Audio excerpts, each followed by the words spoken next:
Okay, and good afternoon, and I hope it's a good afternoon down in the Miami area. Of course, I'm Evan Weiner, and this will be the third talk I'm giving you, and I got two more coming. One in July, Title IX, about women getting equal rights for education.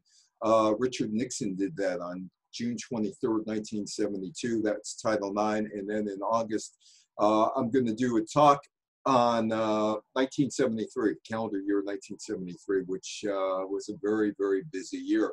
This one is about George Washington and Thomas Jefferson and Barbados. And I was in Barbados probably 5-6 years ago, and I do a lot of talking on cruise ships. And we're just standing on line, waiting to get back onto the cruise ship.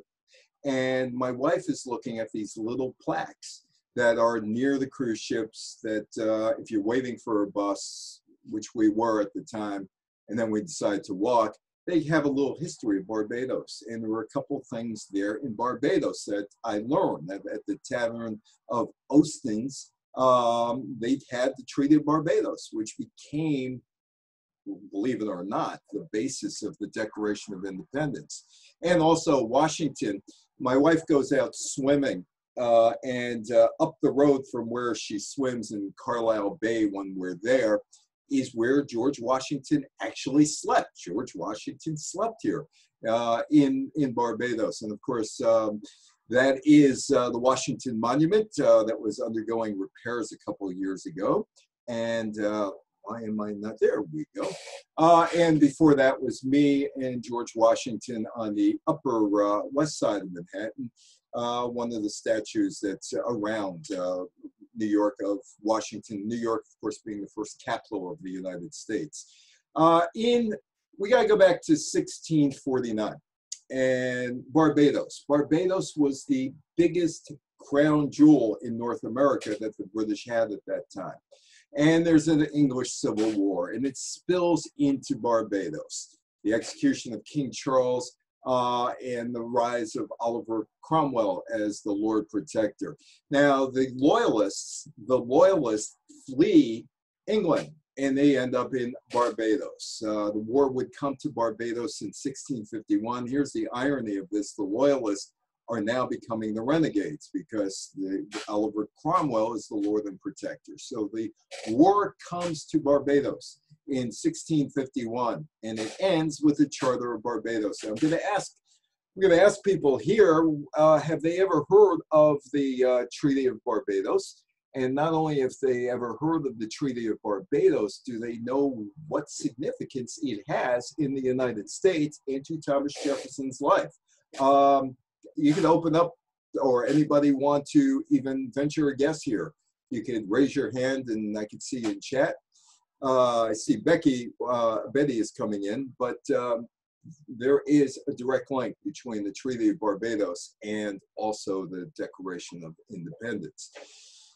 1651, the royalists who supported the king went to Barbados. They didn't want to lose their head like the king, and they got property in Barbados, and they became prosperous in Barbados, and they weren't exactly looking to go back to Oliver or England, as a matter of fact. Now, the war comes in December of 1651. The Charter of Barbados is agreed upon January 11th, and that's in 1651. And of course, they are Brits.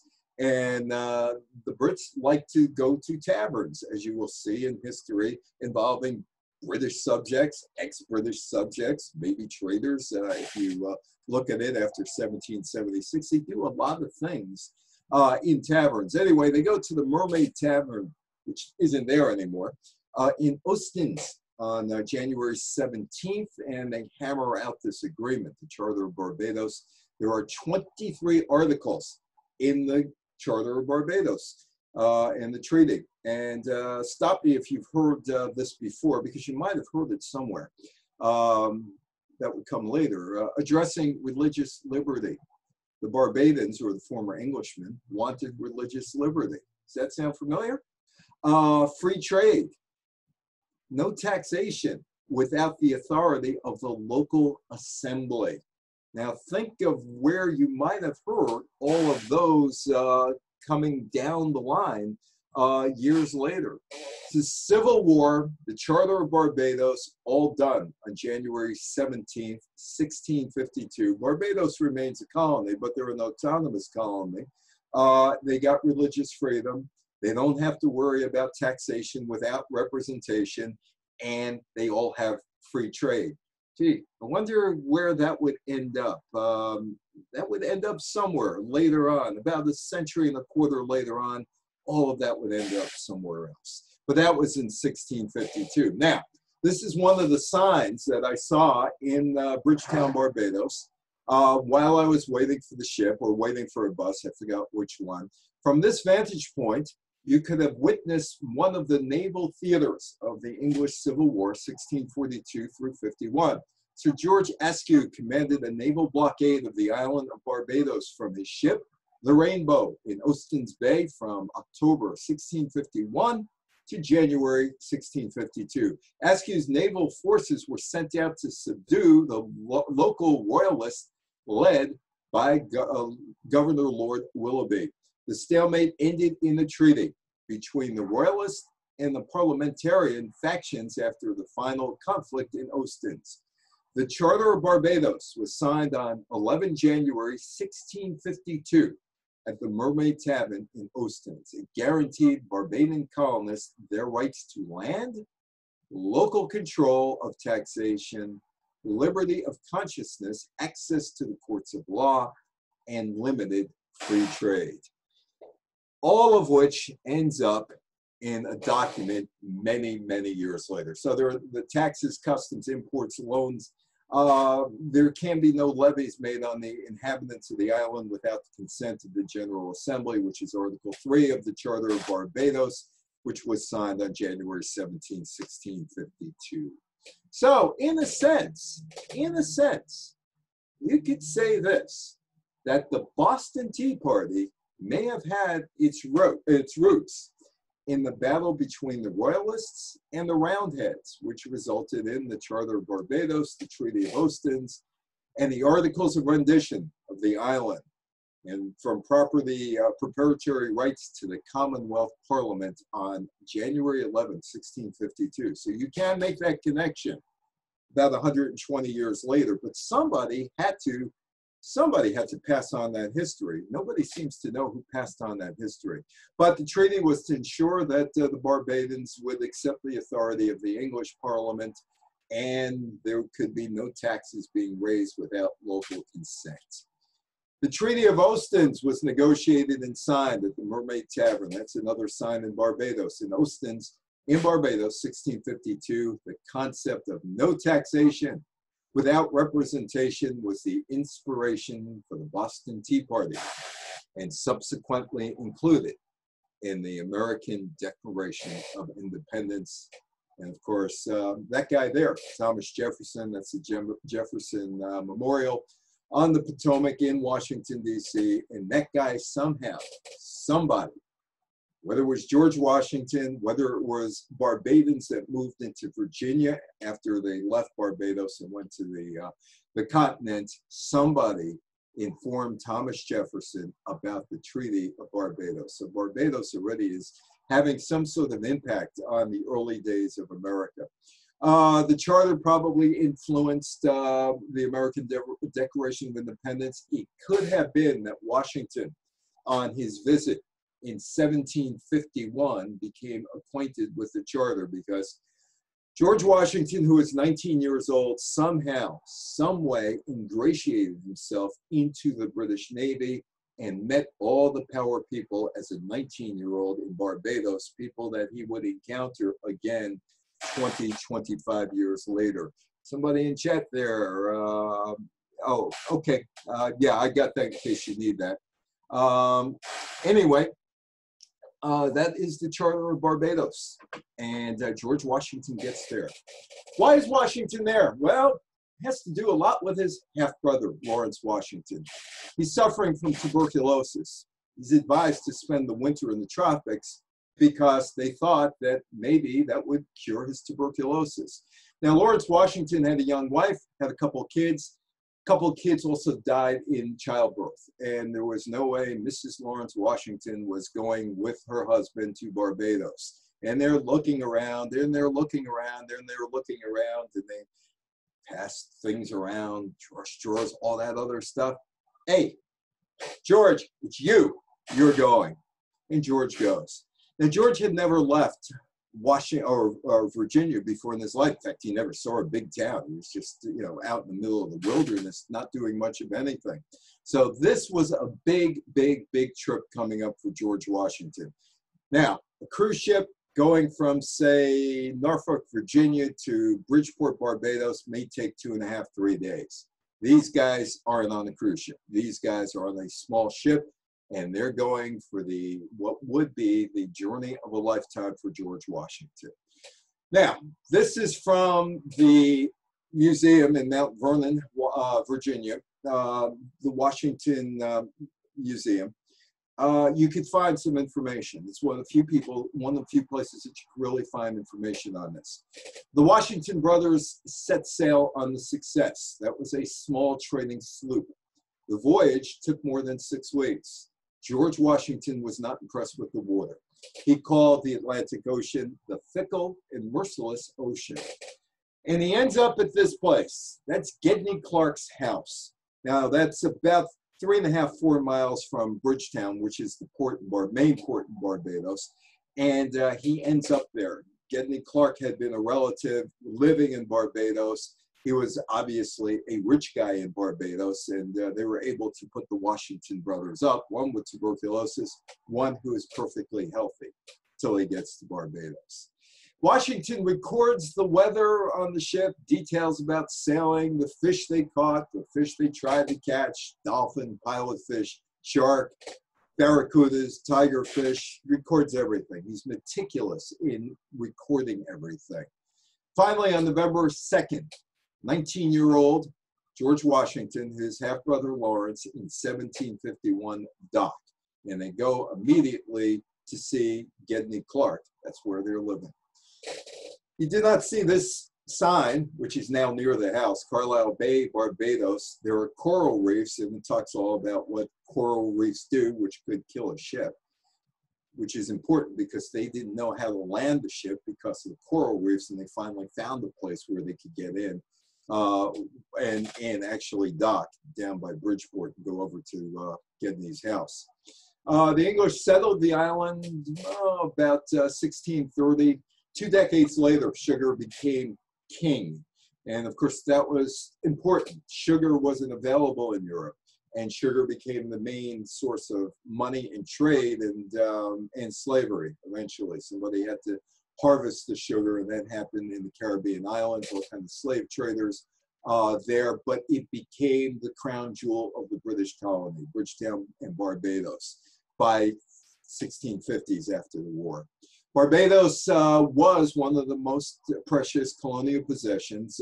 Bridgetown was one of the most populated cities in British America. Remember, it's not North America at that point, it's British America. And the British are laying claims to Canada, basically Canada, what is today Canada, and also what would become the 13 original colonies in America, all under British rule. Gedney Clark was an uncle of Lawrence Washington's wife. He invited them to his house, but George Washington had a little problem going to the house. He had some reluctance because he found out Mrs. Clark had smallpox.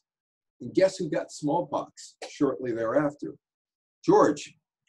Turned out he was able to survive the smallpox, and it turned out that during the Revolutionary War, some quarter of a century later, he had a resistance to smallpox, which would help him greatly in the Revolutionary War. So that is the top thing that he gets immediately when he gets to Barbados. He becomes immune to smallpox because he had smallpox. That would help him immensely in the Revolutionary War. Within 2 weeks, he had the disease. He recovers, and somehow, he ingratiates himself into the British Navy. 19 years old. Now, George was a big guy. He was 6'4". He's bigger than everybody else. And he had a presence about him. Washington concluded that Barbados was one entire, notice the spelling I-N-T-I-R-E, not entire fortification. That's what it was. It was the British naval island, and everything went from the island of Barbados. And when you get into Barbados, when you're sailing into Bridgeport, and this is right near Bridgetown, you could see the wall and you could see the cannons, and that's all Washington saw, walls and cannons going into Barbados. Lawrence Washington would die of tuberculosis at his home in Mount Vernon. That would be in July of 1752. George was 20 years old. Obviously, he came back. George wasn't exactly sure what he wanted to do, but the military bug bit him, and he decided he wanted to be part of the British Navy or the British Army. He's in Virginia, and the Brits are looking to fortify themselves in not only the southern colonies, but the northern colonies, which became Nova Scotia, New Brunswick, Quebec, and Ontario eventually. So he's decided, yeah, you know what? I like this military stuff. And I think I'm going to become a military officer in the British Army. Well, that was his plan. Of course, you know the old story, the best laid plans of mice and men, right? You know, so they often go awry. His initial thought, he's going to be part of the British Army, and he's going to be in North America, and he's going to work his way up in the British Army. His provincial world, suddenly his provincial world was expanded. And while he was in Barbados, he's able to make the contacts he would need with influential people in Bridgetown, which should have presumably guided his career as a British military officer in the United States. Now, for whatever reason, he did not go back to Britain to school, for whatever reason, whether or not they had the money or not. But so he's back in Virginia. He's 20 years old, and like a lot of other post-teenagers, he's deciding what he should do with the rest of his life. And so he says, you know what?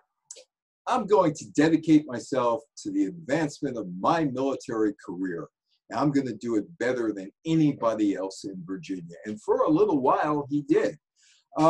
He seeks a commission as in the regular British military establishment. Never gets it, though. It was an ambition that probably, watching how everything operated in Barbados and watching how the Navy operated and learning all the intricacies of the British Navy and the British Armed Forces, that he thought he could do. And he wasn't exposed to it before he got to Barbados, so that's where he starts, in Barbados. In 1752, by 1752 in December, he's made the commander of the Virginia militia. And he sees action in the French and Indian War, and eventually he's put in charge of all of Virginia's militia forces. Now, George was fearless. He was absolutely fearless. He also was tough. He was George Patton tough. In fact, he probably was tougher than George Patton. He was not a guy who you would want to cross in any way, any shape, or any form. In 1753, Washington was sent as an ambassador from the British Crown to see French officials and Indians. This is around the French and Indian War. And he is going as far north, and in those days, this was north, to present-day Erie, Pennsylvania. George Washington had a hand in helping to build Pittsburgh, Pennsylvania. He was there in 1754. He was there because they were going to construct a fort, which is at present-day Pittsburgh. But there were a couple problems before he gets there. Washington, some of his men, they were accompanied by Indian allies, ambushed by a French scouting party. The scouting party's leader was killed. That causes a major problem, and that's the beginning of the end of George Washington in the British Army. The French responded by attacking the fortifications that Washington erected following the ambush, and he surrenders. George didn't win all that many on the battlefield. He didn't win, even in the Revolutionary War. He didn't win that many of his battles. He was released on parole. He goes back with his troops to Virginia and decides he has to recoup. He does. He becomes a surveyor. He's out of the military, but all of a sudden the French and Indian War starts, 1756, or the 7-Year War, and he's back in it. He's in the middle of the war, which made him very happy. Gave up his job as a surveyor. The first year, he's the head of the Virginia Regiment, one of the best provincial military units that the Brits have in North America. Washington was as tough as nails, and his troops better respond or there would be a problem.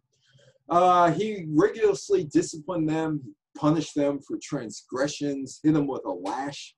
He hung a few of them. He hanged a few of them because they deserted. He caught them down, tracked them down, and he hanged them.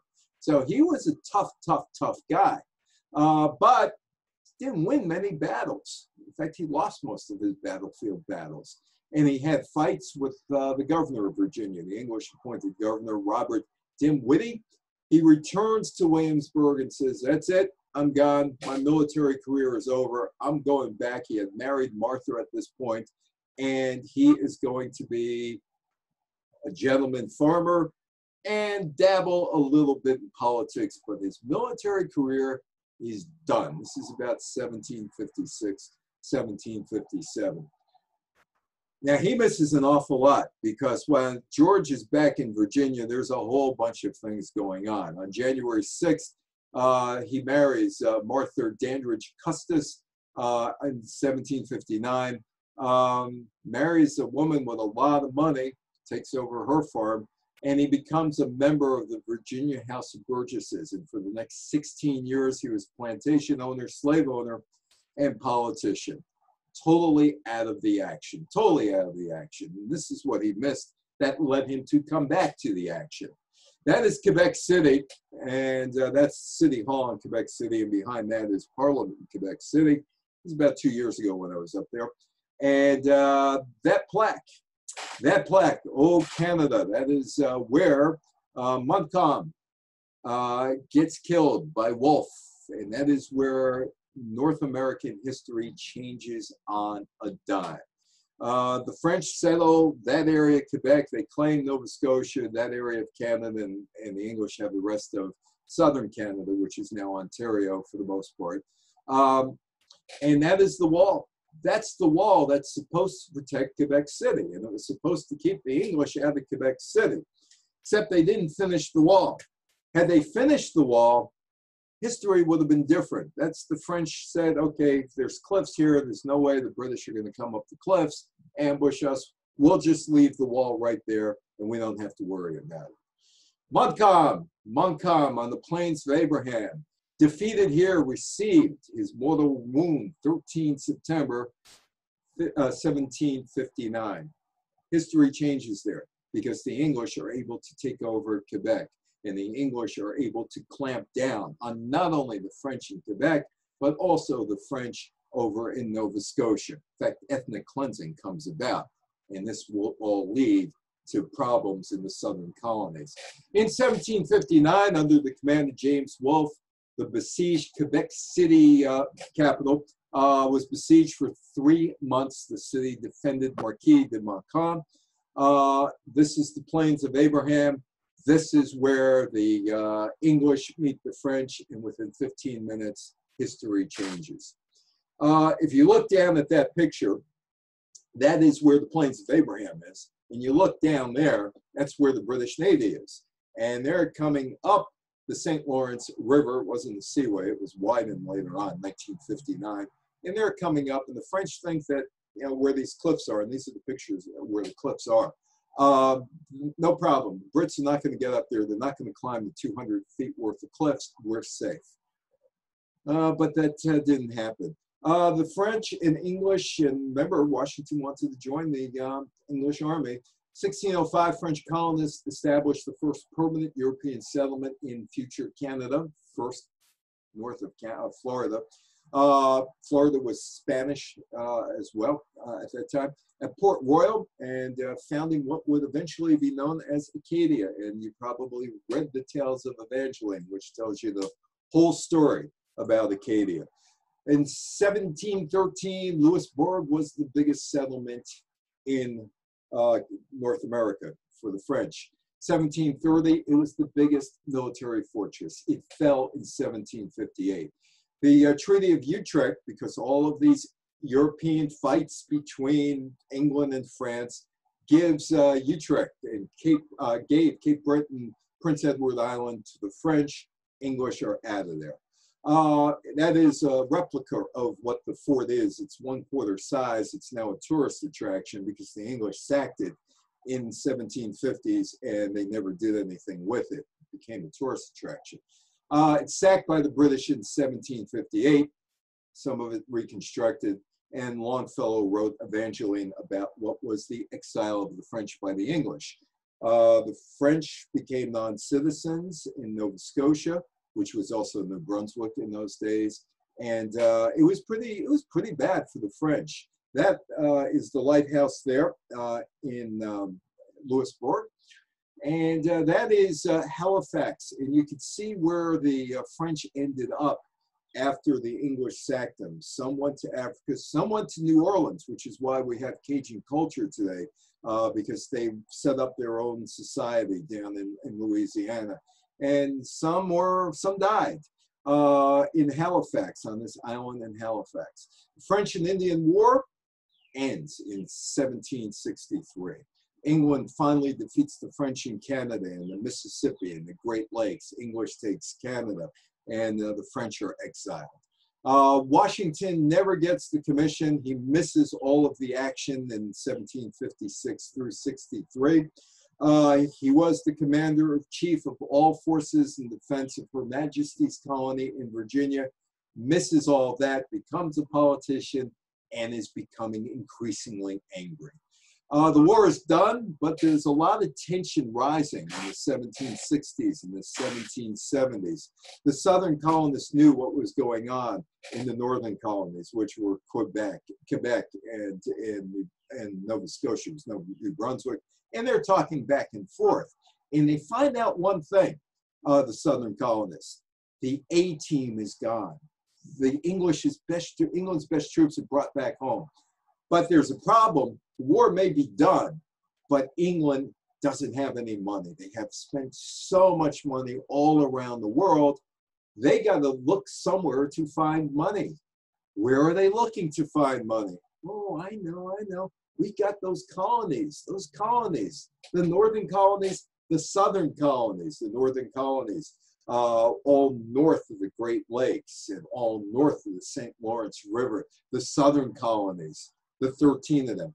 We're going to hit them up with taxes, and they do. So the Treaty of Paris ends the French and Indian War between Great Britain and France, and it's the first time in more than 50 years England does not have any wars going on. So Parliament says, okay, let's get our colonies together, the English Parliament, let's get our colonies together, let's make sure we consolidate them, and particularly pay attention to the northern colonies and the southern colonies in North America. We could get money from them. We could pay for the war. Hey, there are subjects, there are citizens. They're of course going to help us. Well, they might have, except there were some problems. The enormous debt had to be paid off, and they looked to what would be the Canadian and American colonies to pay off that war. And they're watching closely in the South. They know England has won in Quebec. They chased the French from Nova Scotia. History has changed. England runs everything east of the Mississippi River. It's all England. And people like George Washington are getting very, very upset. Now, Washington's a politician, and you figure, well, you know what? I'm not going to be involved anymore. 1763, there are all kinds of proclamations that are put into place by the English.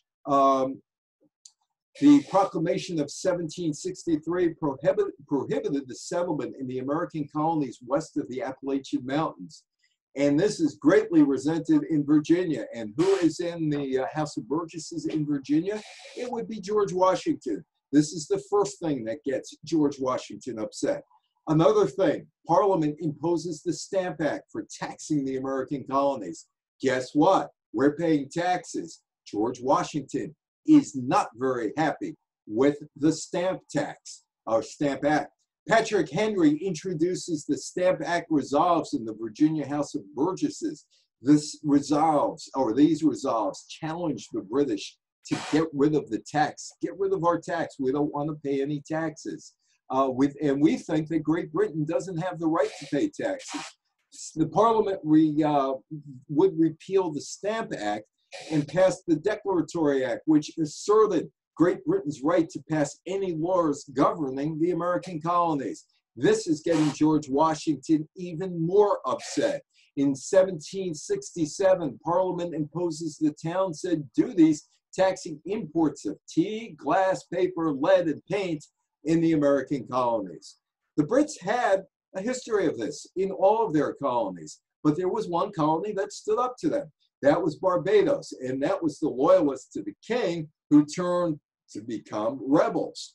And all of a sudden in the United States, with Washington, Jefferson, the guys up in New England, Samuel Adams, also John Hancock, and a whole bunch of others, they're getting increasingly mad by the day. By the day. But it was only the southern colonies. It wasn't the northern colonies.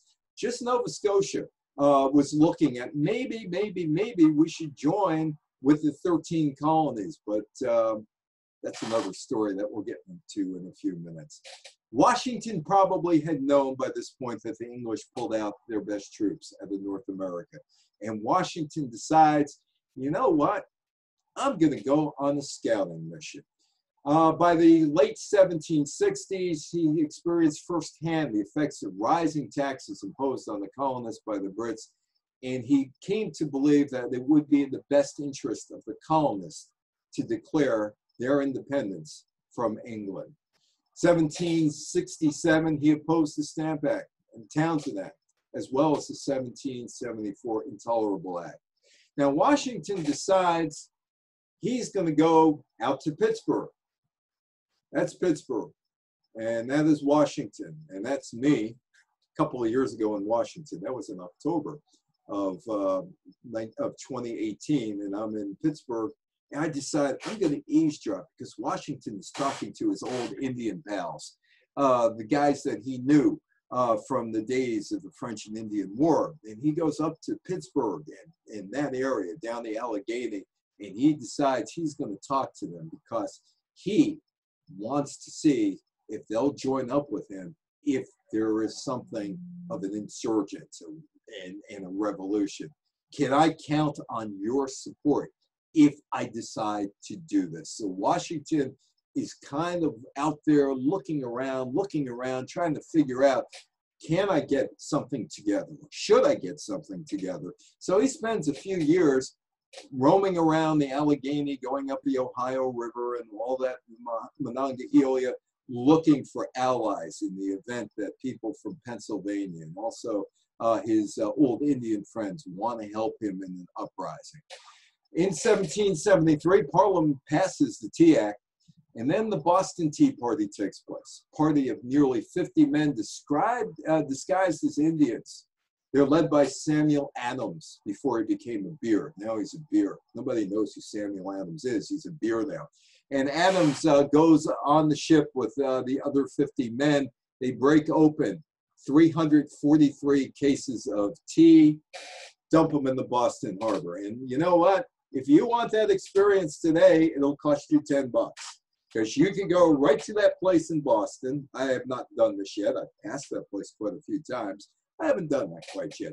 But you could go there and for $10, get on one of those boats. They'll give you some tea and you could throw it over if you want to do that in Boston.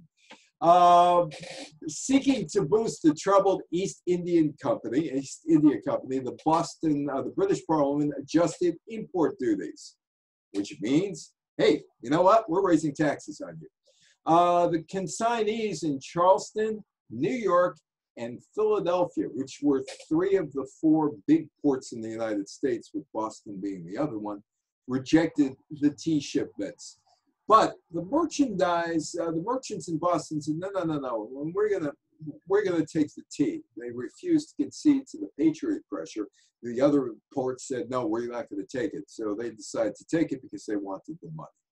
But on the night of December 16th, 1773, Samuel Adams and the Sons of Liberty boarded three ships in the Boston harbor and threw the chests of tea overboard.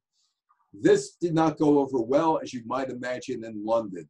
The passage of the punitive coercive acts of 1774. So things are continuing apace. The coercive acts were intended to punish the colony in general, Massachusetts, but Boston in particular. Why? Because of the Tea Party and a pattern of resistance it exemplified. There's a couple things that go on here in Massachusetts. The Boston Tea Party, followed by the alleged first shots of the Revolutionary War, but in Western Massachusetts, they have a little different story about that. Now, every summer I go up to the Berkshires because my wife's cousin rents this huge house in the Berkshires, and we go to Tanglewood and do whatever else you do up in the Berkshires. That's Great Barrington, Massachusetts. And there's kind of a conflict in history in Great Barrington and in Boston. And if you read that, what's chiseled in front of the courthouse in Great Barrington, which is 95 miles west of Boston, and I see I got somebody on chat. Why is it that Americans mostly drink coffee and not as much tea to this day? I don't know. Maybe Juan Valdez and Cuban coffee has something to do with that. You know, I don't know. I really don't know. But anyway, if you read the inscription on that rock there, which is right in the middle of Great Barrington, near this gorgeous theater, as a matter of fact, near this spot stood the first courthouse of Berkshire County, erected 1764. Here, August 16th, 1744, August 16, 1744, occurred the first open resistance to British rule in America. Now, that takes place 8 months after the Boston Tea Party. So somebody in Massachusetts either doesn't know history or didn't record history correct, because I would think that the first resistance was the Tea Party in Boston, but they claim in Great Barrington that they were the first to do it. So anyway, there would be skirmishes between the British troops and the colonial militiamen in Lexington and Concord. April 1755 kicked off the armed conflict, which was known as the shot heard round the world. Now, given the communications of those days, no internet, no Zoom, no radio, that must have been one heck of a loud shot that they could hear it in India and all the other British colonies. But the revolution would start in April of 1775. The Second Continental Congress meets in Philadelphia. Peyton Randolph is reelected the president of the Congress, and George Washington is named commander-in-chief. Now, the thing is, George Washington came prepared. He came in his uniform. He had his old British uniform and reported to duty. Absolute duty. George Washington here. And they said, sure, George, we have nobody else in mind anyway. He's also 6'4". He's also been shot at before. And nobody else wanted the job. So, hey, George, you want the job? It's yours. George Washington would become the commander-in-chief at the Second Continental Congress. Meanwhile, George III is really, really upset. And he declares, not America, it was called America, but what really wasn't America, it was the Southern colonies.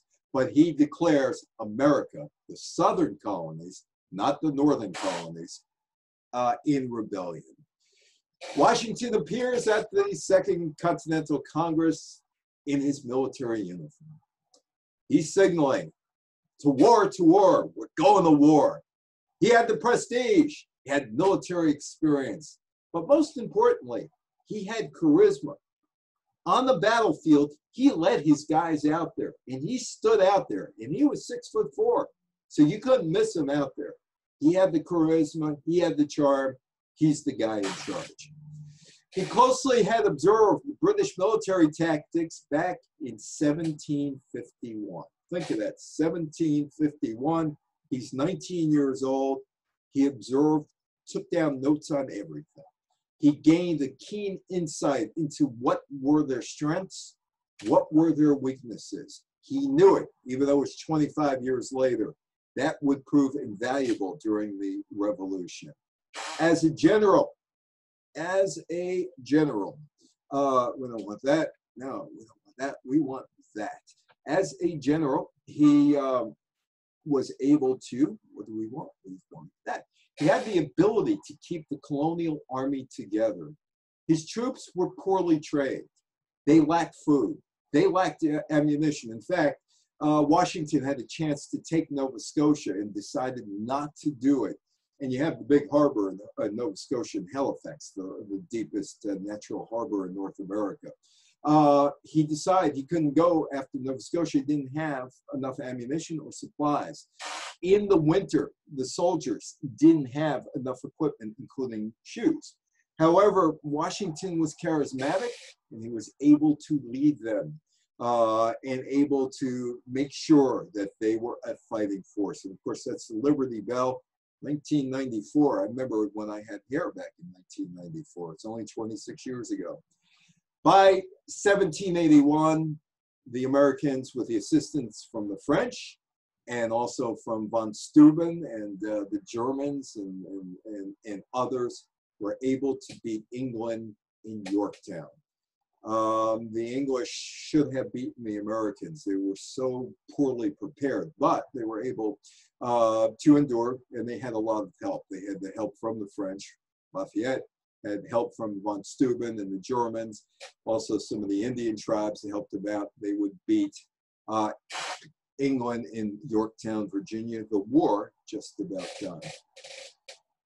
Washington has to say farewell to the troops. But before that, I got a question for you. Declaration of Independence, finished up by Jefferson, July 2nd, 1776. Now, it's a question that you probably learned in school or should have learned in school. Or better yet, before I even ask that question, guys like Washington, guys like Jefferson, guys like John Hancock, I want to know your opinion. Traitors, yes or no? Were they traitors? Yes or no? For those I could see, put your thumb up or down. But were they traitors? Anybody have an opinion on whether they were traitors or not? Sonia, I could see, I think your hand, but I can't see if you're up or down with it. So, but that's a question. Were these guys traitors? My answer, yeah, they were. They were traitors. They were traitors to the English. Now, another question for you. When you look at the Declaration of Independence, written by Jefferson, obviously taken in some way from the Treaty of Barbados, why is John Hancock's name the biggest you see? Do you know that? Anybody have any idea why when they say put your John Hancock here, why it's John Hancock? Well, I'll tell you why. John Hancock was the richest man in Massachusetts. Might have been the richest man in the United, or the, right? Sam, you got your hand up. Sam, let Sam speak if you can, Simone. Give him his microphone. Give the man the microphone. I can give you the microphone, can't I? Unmute. Okay, he's on. Okay, Sam, go ahead. John Hancock said he wanted King George to read his signature without using his spectacles. So he signed extra large. Extra large because he knew that King George was nearsighted.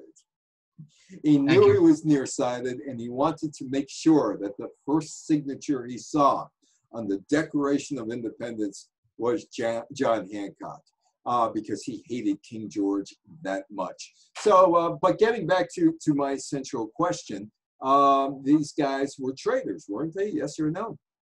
And if they were traitors, which they were, what would have happened to them had they been caught? They would have been caught. And Sam, you want to? Sam's got his hand up again. I'll undo you, Sam. I think I can. Unmute. Go ahead, Sam. Well, they would have been hung, I think, as a traitor. They would have been hung. You're right. They would have gotten after him. They would have gotten him. Hanged.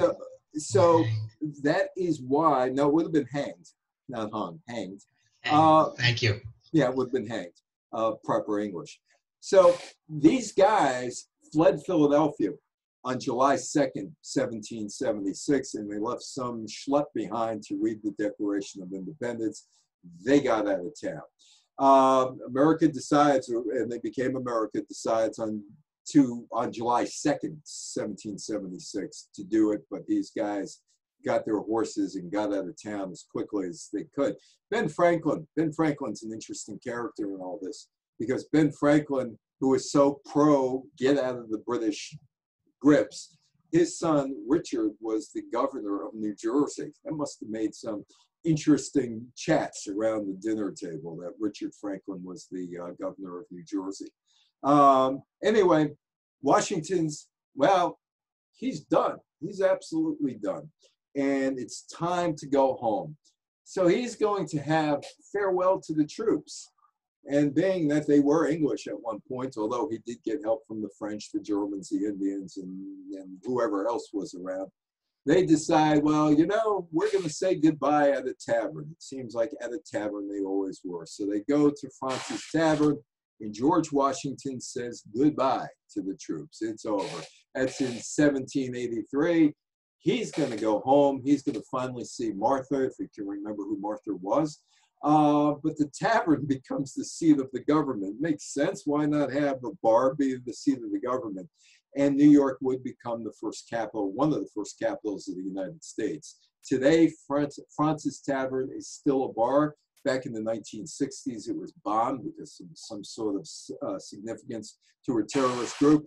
So it's a bar by day and a museum or rather a bar by day and night and a museum by day. The first place where the United States met was on Cherry Street. There is nothing on Cherry Street in Lower Manhattan that commemorates the fact that it was the first seat. Now, George is home. He's home. He doesn't want, he's away. He's out of the limelight. He's with Martha. He's tending to his farm, overlooking his slaves and everything else. After much reluctance, he decides, you know what? I'm coming back to public life. 3.5 years away, I'm coming back. So he attends the Constitutional Convention in Philadelphia in the summer of 1787. He's a delegate from Virginia, and he is unanimously elected president of the convention. George had no problems with becoming the delegate. Now, the head of the convention. Now, he has some problems with what happened after he's done. He has considerable criticism of the Articles of Confederation of the 13 colonies. Now, it could have been 14 colonies. Nova Scotia does not come in. And the reason why Nova Scotia was not coming in was that there were fights in the Halifax port, and the local British colonists in Halifax, Nova Scotia, felt that they were double-crossed by some of the 13 colonies' ships in terms of fights, and they said, you know what, we don't want any part of this. And they decided to stay.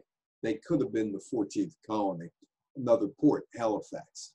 And also Jefferson's, of course, his Declaration of Independence, which mirrors a lot the Barbadian Charter, also says the right to pursuit of everybody, but you weren't anybody in the colonies unless you were a landholder. If you were a landholder, you had all the power. Women couldn't vote. Of course, African Americans were slaves, but if you held land, you were important. That was it. And if you were a landowner, you had the right to vote. Nobody else did. So Washington had this criticism of the Articles of Confederation of the 13 colonies. They called for a weak central government. Washington didn't think it was all that good. And he thought that it was no more than a rope of sand to support the new nation. He felt through his dealings in the Revolutionary War and the Continental Army that you needed somebody in the middle there that can give you the support, not wait for 13 different governments to give you support. His view was a strong federal government because of the inability of the Continental Congress to get the states to provide needs for the military. South Carolina was reticent as could be. In fact, deals had to be made with South Carolina to keep the 13 colonies together. That is Federal Hall in Lower Manhattan off of Wall Street. That is where Washington took the first oath of office as the President of the United States. Federal Hall, right down the street from Wall Street, where one of Washington's proteges would help set up. Washington changed the government. The president approved all of the high-ranking officials in the executive and judicial branches, shaping up numerous political practices. One of his proteges, anybody see the play? I've never seen the play. The tickets are just too expensive, and I could never get tickets. But you know this guy from the play, or if you have a $10 bill handy, you know this guy from the $10 bill. That was one of his major proteges, Alexander Hamilton. And Hamilton came up with the initial economic policies of the United States.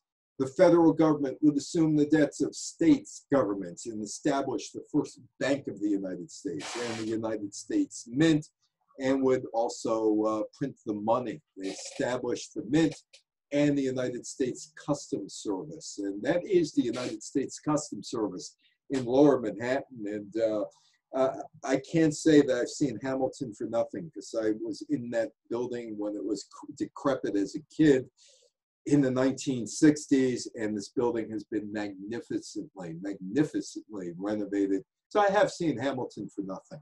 You go through there, and that's the Customs House. And many of the people who came through Ellis Island, some of them ended up in the Customs House doing business when they were in Lower Manhattan. But Hamilton and Jefferson, and this is true in Hamilton and Jefferson in the play, Hamilton and Jefferson reach a deal that we keep the money in New York. You could take the capital. We don't want the capital. You can take the capital. And they were looking for a center of the country in those days. And they found the swampland near the Potomac River that they carved out of Maryland and Virginia that would eventually become Washington, D.C. The money stays here. You go play with the politicians. It's Alexander Hamilton. Well, one of the greatest presidents ever in the poll of historians is always George Washington. In George Washington, his stay in Barbados is very, very overlooked, extremely overlooked. It was in Barbados that he gets smallpox, exposed to smallpox, which would help him out later on in life. It was his stay in Barbados that convinced him he wanted to be a military man. It was his stay in Barbados that taught him all the maneuvers of the English Navy and the English Army. Barbados would be important in American history because Thomas Jefferson somehow, and Jefferson may have found the book, may have talked to somebody. Of course, he was a very learned man, and he read the Barbados Charter, and looking at the Barbados Charter of 1652, and he pulls things out of that charter. Supposedly that charter was floating around in 1649 in Virginia. Nothing ever happened to it, but it was done in Barbados in 1652. And Jefferson would, in his final draft of the Declaration of Independence, it's estimated that maybe he lifted 60% out of the Charter of Barbados, which ended the involvement in Barbados. The Brits kept Barbados. The Brits could not keep the 13 colonies. They would try in the next generation to take the 13 colonies, which had grown to 15 by that point. Nova Scotia would eventually become the first autonomous colony and would be followed by the 1860s in the other colonies, which were New Brunswick, Nova Scotia, Ontario, and Quebec, in forming a country by 1867. That is Boston. And that is in the middle of Boston, and that is where every year on the 4th of July, the 4th of July Declaration of Independence is read. We let bygones be bygones. The Queen spent the 4th of July, 1776, the 200th anniversary of the Declaration of Independence in Boston. A couple days later, President Gerald Ford and Queen Elizabeth II toasted one another in Washington. 200 years after the colonists left, formed their own country, 2 wars were fought, they toasted each other for the good health of both countries. Of course, the Brits would attempt to get back the country, War of 1812, which is an insignificant war as far as history goes, although people were killed. That was about a 2-year war. 2.5-year war. The Brits would seize Fort Mackinac in Michigan. The Americans would go torch some places in Ontario, and eventually the Brits would come back to Washington and torch the White House. The White House became the White House because all of the burn marks on the White House were covered up by white paint. But that was the last of the problems between the United States and Britain. Andrew Jackson fought a needless battle, the Battle of New Orleans, because the war was over by that point, but he didn't get the memo that the war was over, and Johnny Horton would have a big hit in 1959, the song you might remember, The Battle of New Orleans. So Barbados plays a major role in American history, and hopefully you learned something today. Hopefully you found out something that you really didn't know. Any questions or any comments about the history between the two?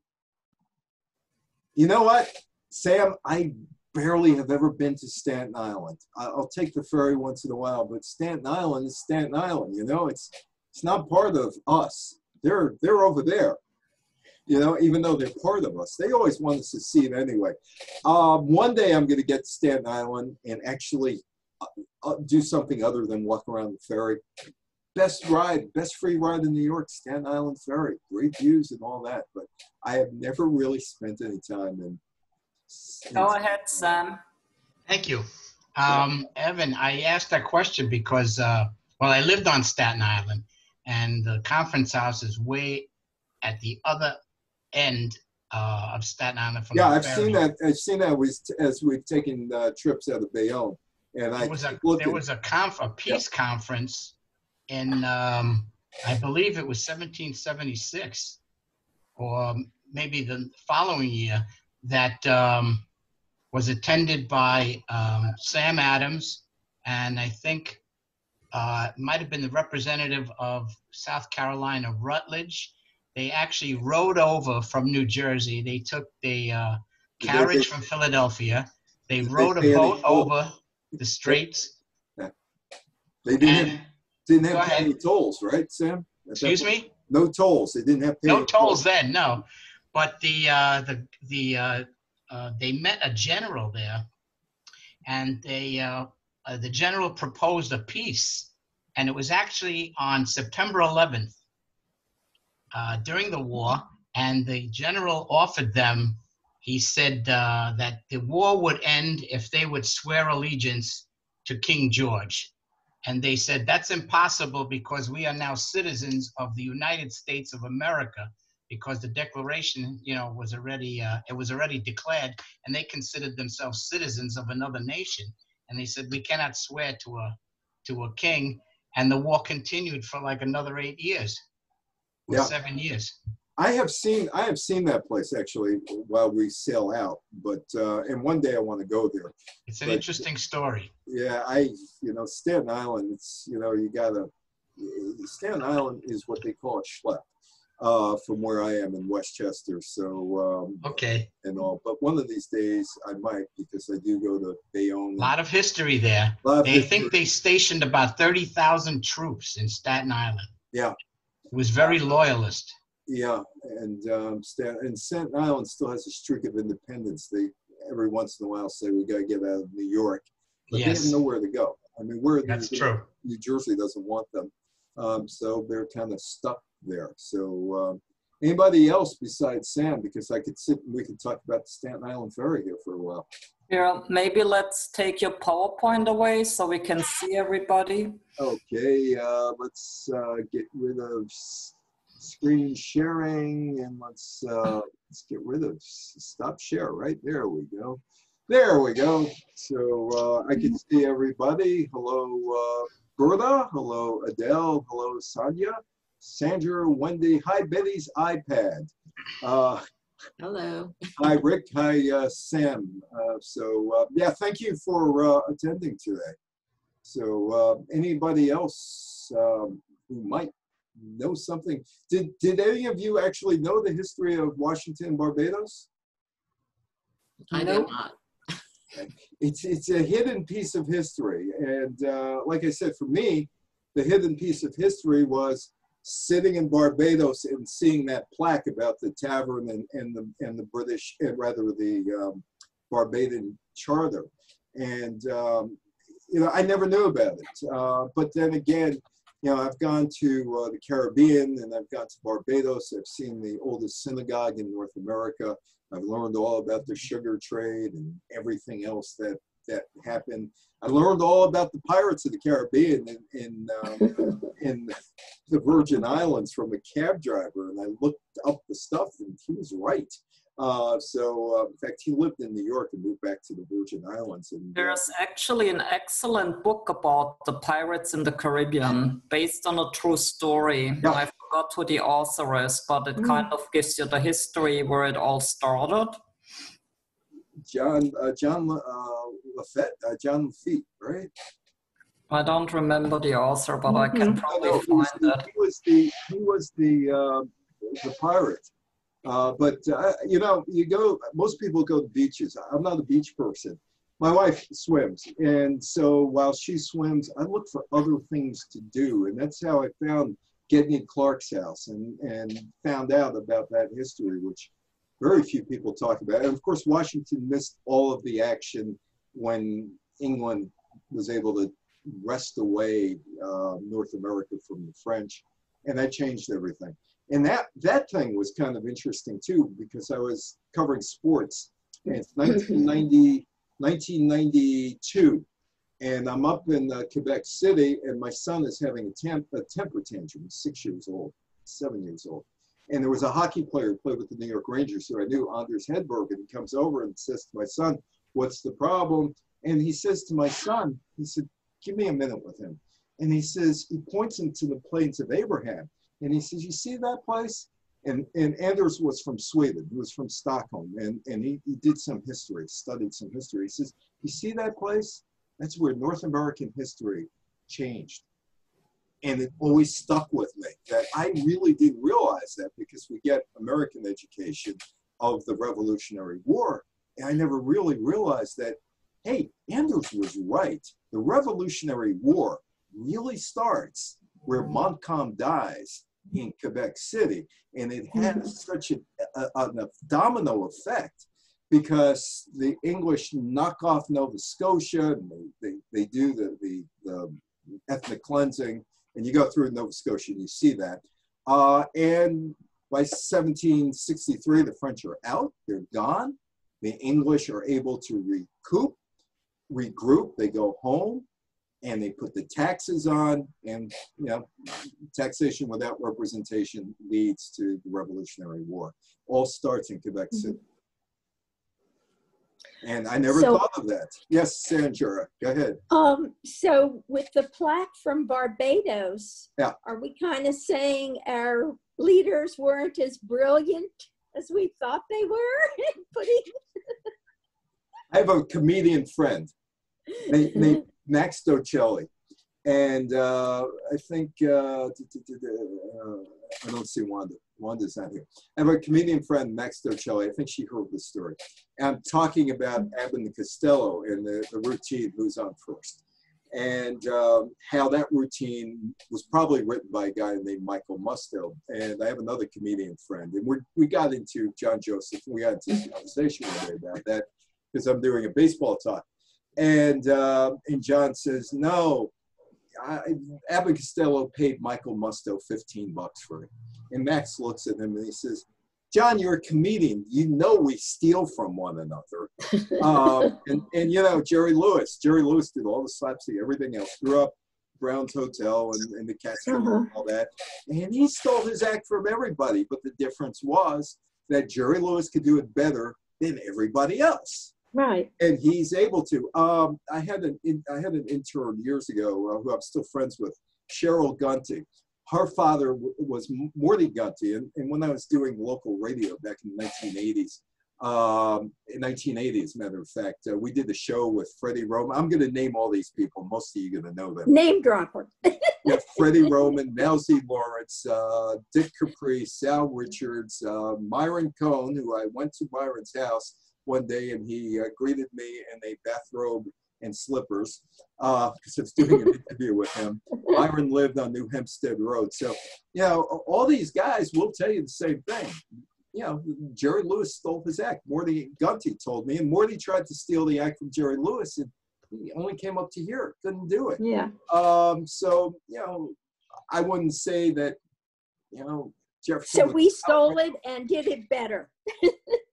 Yeah, it's you know, you go through history, you know, go back to the Magna Carta, but nobody ever talks about when you read history of Jefferson, they don't talk about Jefferson.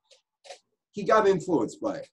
He definitely got influenced by it because you can see the stuff there. But go do a Wikipedia search on this. You don't find very much on this. Right. You go to Barbados, you find stuff on that. Anybody else? Anybody else who wants to talk about things that were stolen?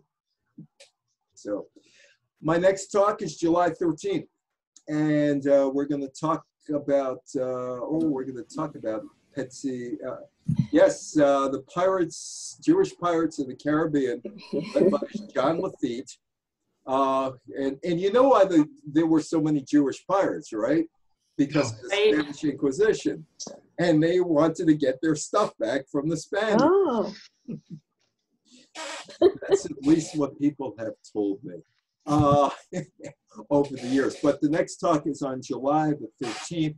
We are going to talk about Title IX, which Richard Nixon signed into law on June 23rd of 1972. And you are all of the same age group, almost all of the same age group. Some of you might have been impacted by it. Some of you might not have been.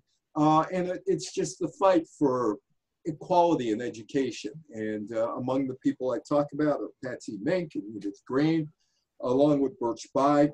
Billie Jean King helped me because of my journalist stuff. The people who helped me with that talk were Billie Jean King, who I love, who I think is just a great. She'll tell you what she thinks. She's just a great person. Donna De Verona, who won 2 gold medals in the 1964 Olympic swimming, and she's still up on Capitol Hill trying to make sure Title IX's okay. Nancy Hogshead, who just moved to Rutgers, where she's a professor, and she's a lawyer. And every time I give that talk, I got to go to Nancy and I got to go to Donna and say, anything new? And they make sure that before I do it, they always say, check with us. So you got the latest about Betty Friedan and a whole bunch of other people. And in 1973, which is August the 12th at 3 o'clock, it's a busy year. That was the year Agnew resigned. That was the year of the Yom Kippur War. That was the year that Nixon kept going down the slippery slope from Watergate. That was the year of the gas rationing. And there were some other things that went on during 1973. So I have not given that talk that much in the last year or two. I've been working on 74. I also came up with a 1980 talk because I got a granddaughter who's 1 year old, and I find if I record these talks and I give it to my granddaughter eventually, it may save her some time. And she'll also know about her grandfather a little bit.